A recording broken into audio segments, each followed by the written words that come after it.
Ayan, gagawa tayo ng pipino mais salad.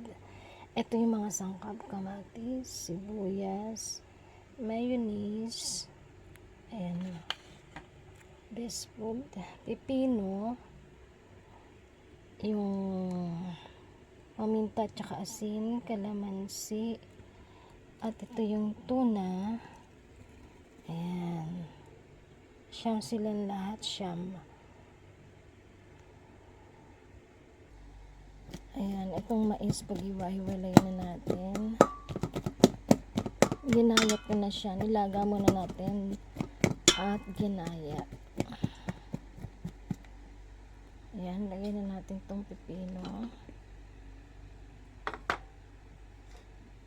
kamatis, itong tuna na din-drained na natin,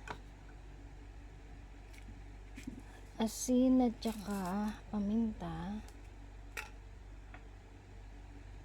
kalamansi, ayan,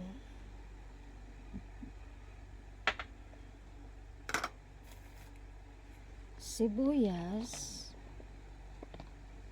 ayan, at maglagay na tayo ng mayonnaise. Ayan, tansyahin lang natin.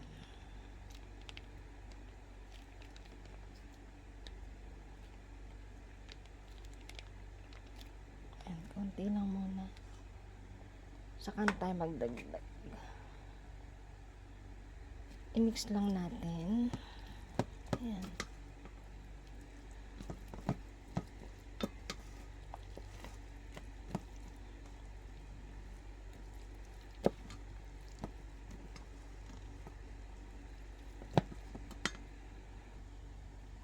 Ayan, na-mix na natin. Medyo natagalan ang ating pag-mix kasi yung mais dapat talaga is hiwa-hiwalay na. Ayan. Tikman natin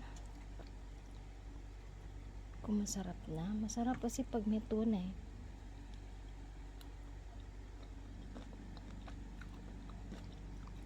Masarap. Masarap kasi malutong.